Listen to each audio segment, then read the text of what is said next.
नमस्कार दोस्तों, आज हम इस वीडियो में जानेंगे विद्यालय में वार्षिकोत्सव की रूपरेखा। दोस्तों, यूं तो विद्यालय में कई प्रकार के कार्यक्रम होते रहते हैं, जैसे कि जन्माष्टमी का उत्सव, शिक्षक दिवस का उत्सव, दीपोत्सव का उत्सव, होली उत्सव इत्यादि।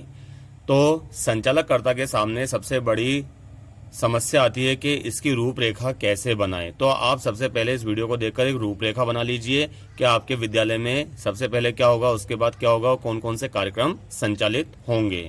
ठीक है ना। तो मुख्य अतिथि 11 बजे विद्यालय में उपस्थित होंगे। तो इनसे पूर्व संचालनकर्ता को श्रोता व दर्शकों का मनोरंजन करते रहना चाहिए। तो क्या बोलना है, विवेकानंद विद्या विहार विद्यालय के 15वें वार्षिकोत्सव में आप सभी का स्वागत है। कार्यक्रम आरंभ होने का समय हो रहा है। विद्यालय की परंपरा के अनुसार ठीक 11 बजे मुख्य अतिथि पंडाल में पधारेंगे।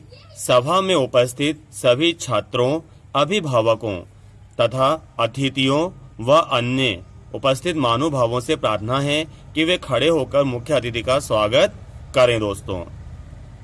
और फिर आपको कोई महापुरुष के वक्तव्य, शेर, शायरी, हंसी मजाक के चुटकुले सुनाते रहना है। फिर धीरे धीरे 11 बज जाएंगे तो फिर आपको बोलना है, लीजिए ठीक 11 बज गए हैं। हमारे विद्यालय के प्राचार्य महोदय मुख्य अतिथि जी की आगवानी कर रहे हैं। वे पंडाल में पधार चुकी हैं। वे धीरे धीरे मंच की ओर बढ़ रही हैं या फिर बढ़ रहे हैं। मैं विद्यालय परिवार की ओर से माननीय मुख्य अतिथि का स्वागत करता हूं तथा उनसे अनुरोध करता हूं कि कृपया वे मंच पर सुशोभित हों। अब फिर आगे क्या बोलना है संचालनकर्ता को, मैं विद्यालय की प्रबंध समिति के प्रबंधक श्रीमान, जो भी श्रीमान है, से निवेदन करता हूं कि वे भी मंचासीन होकर मंच की शोभा बढ़ाएं। और जो भी XYZ है, आप सभी का भी बहुत बहुत धन्यवाद। ये आपको बोलना है दोस्तों। ठीक है ना। अब अतिथि का आप क्या करेंगे, दूसरे नंबर पर स्वागत करेंगे प्रबंध समिति द्वारा व प्राचार्य द्वारा। अतिथि देवो भव, अतिथि हमारे लिए देवता है। मैं प्रबंध समिति के प्रबंधक श्रीमान जो भी हैं से निवेदन करता हूं कि वे मुख्य अतिथि का पुष्प गुच्छ से स्वागत करें। मैं विद्यालय के प्राचार्य जो भी हैं से निवेदन करता हूं कि वे मुख्य अतिथि का पुष्प गुच्छ से स्वागत करें। अब इसके बाद क्या होगा दोस्तों, मुख्य अतिथि का परिचय करवाया जाएगा। ठीक है ना। मुख्य अतिथि का क्या करवाया जाएगा, परिचय करवाया जाएगा प्रबंध समिति के द्वारा। ठीक है ना। अब ये परिचय जो हो जाएगा प्रबंध समिति ने, फिर इसके बाद क्या करोगे आप, कार्यक्रम का शुभारंभ होता है। ठीक है ना। तो इसमें क्या बोलना है, अतिथि के स्वागत और परिचय के पश्चात अब आज के सांस्कृतिक कार्यक्रम आरंभ होते हैं। सबसे पहले मैं अतिथि यानी जो अतिथि महोदय हैं, है ना, या फिर महोदया हैं, से निवेदन करता हूं कि वे मां सरस्वती की प्रतिमा के सामने दीप प्रज्वलन करें। ठीक है ना। और कार्यक्रम का शुभारंभ करें। ठीक है ना। फिर इसके बाद आपको क्या करना है, मैं मंच पर विराजमान महानुभावों से निवेदन करता हूं कि वे कृपया सांस्कृतिक कार्यक्रमों का आनंद लेने के लिए सामने सजे आसनों पर स्थान ग्रहण करें। फिर होता है दोस्तों सरस्वती वंदना। जब जो अतिथि महोदय हैं वो दीप प्रज्वलन करेंगे, माँ भगवती सरस्वती के मस्तक पर तिलक लगाएंगे और उनको पुष्पमाला चढ़ाएंगे। तब आप सरस्वती वंदना के लिए स्कूल की छात्राएं भावना, दिव्या व लक्ष्मी को आमंत्रित करेंगे। ठीक है ना। जो माँ सरस्वती के लिए एक भजन गाएंगी या फिर आरती गाएंगी। ठीक है ना। और उनके साथ ही कुछ ग्रुप है जो वीणा वादनी वर्दे पर नृत्य करेंगी। ठीक है ना। फिर जब ये कार्यक्रम खत्म हो जाए तो आपको भावना, दिव्या व लक्ष्मी व नृत्य ग्रुप की प्रशंसा करना है दोस्तों। आपने अभी सरस्वती की आराधना में यह सम्मोहक नृत्य देखा और इनके मुख से वाणी सुनी। सचमुच मंत्र मुग्ध कर देने वाला यह नृत्य था दोस्तों। ठीक है ना, इस प्रकार आपको करना है। फिर इसके बाद वंदे मातरम होगा। ठीक है ना, तो वंदे मातरम कौन करेगा? नृत्य सहित करेंगे ये कक्षा 5वीं 6ठी 7वीं के छात्र रोहित व अर्जुन ग्रुप दोस्तों। ठीक है ना, तो आप बोलना कि ये प्रस्तुत करने जा रहे हैं। मुझे विश्वास है यह नृत्य गीत आपके मन को मोह लेगा। तो लीजिए देखिए एक और नृत्य गीत। इसके बाद जब नृत्य गीत खत्म हो जाता है तो आपको इनकी प्रशंसा करनी है। सचमुच बहुत ही सुंदर यह नृत्य था। 5वीं 6ठी तथा 7वीं के बच्चों द्वारा यह प्रस्तुत गीत देशभक्ति की भावना से ओतप्रोत था। फिर एक लोक नृत्य होगा कक्षा 12वीं के सुरभि निखिल ग्रुप के द्वारा दोस्तों। फिर आपको इनकी प्रशंसा करनी है, यानी कि आपने हमें हमारी लोक संस्कृति के बारे में जागरूक किया, लोक संस्कृति के धरोहर के महत्व को समझाया। आपका बहुत बहुत धन्यवाद। फिर आएगी दोस्तों ऑर्केस्ट्रा। ठीक है ना, तो ऑर्केस्ट्रा के लिए अब आपको मंच से संचालनकर्ता को बोलना है। और अब मैं मधुर, मोहन और उनके साथी को बुलाने जा रहा हूं, जो आपके सामने लेकर आ रहे हैं अपनी स्वयं की बनाई हुई धुन ऑर्केस्ट्रा। ठीक है ना, जो भांति भांति के वाद्य यंत्रों से वो प्रस्तुत करेंगे बिना गानों के। आई बात समझ में? ये आपको बोलना है। जब ये खत्म हो जाए तो फिर आपको उनकी प्रशंसा करनी है। क्या करना है? सच है जब भिन्न भिन्न स्वर एक ताल में ढलते हैं तो अद्भुत संगीत जन्म लेता है। यही अनेकता में एकता का स्वाद है, जिसे भारतवासी अधिक खूबी से समझते हैं दोस्तों। फिर इसके बाद एक समूह गान होगा। क्या होगा? समूह गान। इसकी भी उद्घोषणा आपको करनी है। इसी सामूहिकता के भाव को ऊंचाइयों पर ले जाने के लिए विद्यालय के छात्र तथा छात्राएं मिलकर एक समूह गान प्रस्तुत करने जा रहे हैं, जिसका शीर्षक है भारत ये रहना चाहिए। मैं रहूं या ना रहूं, भारत ये रहना चाहिए। फिर आपको इनकी प्रशंसा करनी, यानी कि कोई सा भी कार्यक्रम हो दोस्तों, उसके बाद आपको उनकी अवश्य प्रशंसा करनी है। उनको होपलेस नहीं करना है, उनका मनोबल नहीं गिराना है आपको मंच से। ठीक है ना, अति मनमोहक गीत, बहुत सुंदर, बहुत खूब। आपने भारत माता के प्रति राष्ट्र में प्रेम जगा दिया दर्शकों और श्रोताओं के मध्य। इसके बाद होगा भारतनाट्यम का प्रोग्राम, जिसे लेकर आ रही है अंजलि कक्षा 9th से। फिर आपकी इसकी क्या करनी है? आपको प्रशंसा करनी है।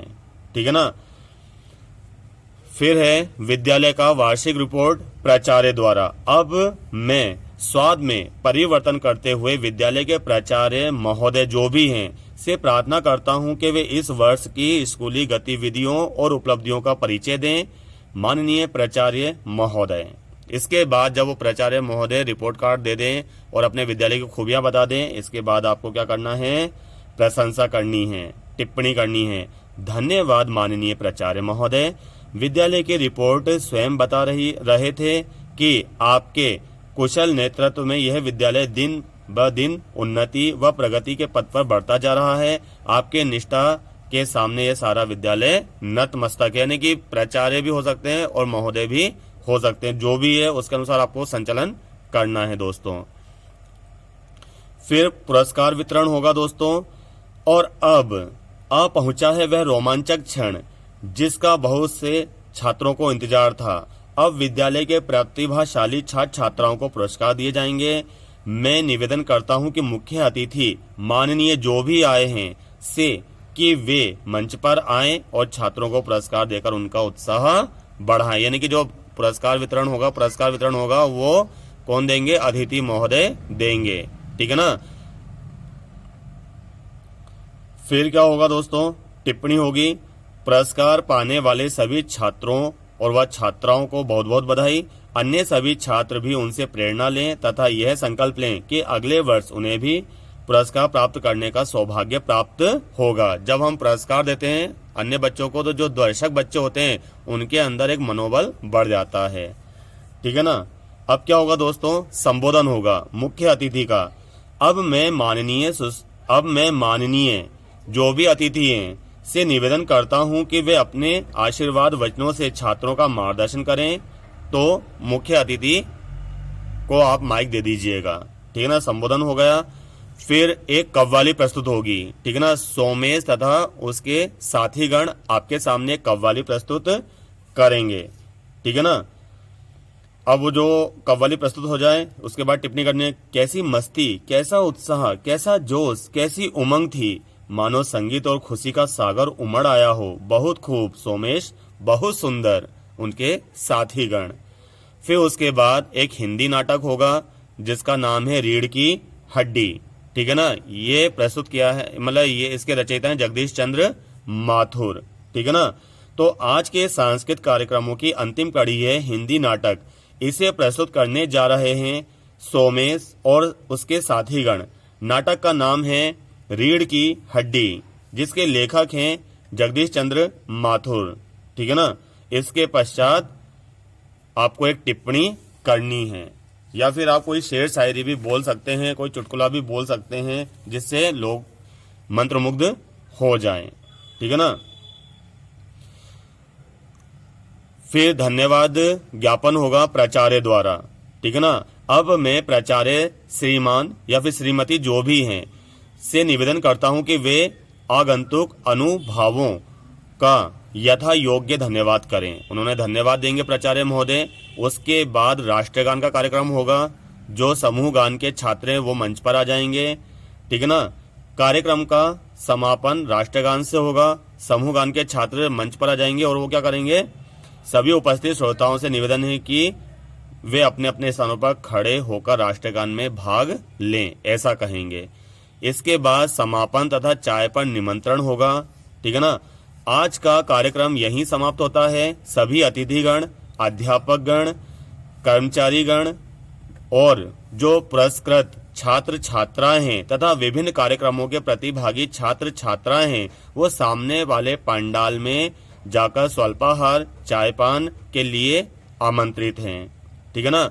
और जो शेष छात्र छात्रा हैं के लिए मिठाई के पैकेटों का प्रबंध किया गया है। कृपया विद्यालय के मुख्य द्वार पर पंक्तिबद्ध होकर प्रसाद ग्रहण करते जाएं। धन्यवाद दोस्तों। इसी प्रकार आपको 15 अगस्त, 26 जनवरी जो भी आपके विद्यालय में वार्षिक उत्सव होता है, यानी कि उत्सव होता है, उसकी रूपरेखा आपको पहले बना लेनी चाहिए दोस्तों, क्योंकि उस समय फिर क्या होता है, गड़बड़ हो जाती है। अरे पहले किसको बुलाएं, पहले कौन सा होगा, क्या होगा, इस प्रकार। तो कभी कभी जब हम देखते हैं कार्यक्रम होता है तो उसके बीच में भी कुछ बच्चों को में उत्साह आ जाता है कि हम भी कुछ गाना चाहते हैं, हम भी कुछ बोलना चाहते हैं। तो आप उनका मनोबल मत तोड़ना, उनको भी आप बीच बीच में सम्मिलित करते रहना। लेकिन एक डायरी जरूर बना लीजिएगा आप। अच्छे अच्छे चुटकुले लिख लीजिएगा, अच्छे अच्छे शेर शायरी लिख लीजिएगा, अच्छे अच्छे कवियों की पंक्तियां लिख लीजिएगा, जिससे आपका जो संचालन है उसमें 4 चांद लग जाएंगे और लोग बाग बाहर जाकर प्रशंसा करेंगे कि संचालन करता हो तो इस प्रकार का। और आपकी आवाज में बहुत मिठास होनी चाहिए। धन्यवाद दोस्तों, नमस्कार।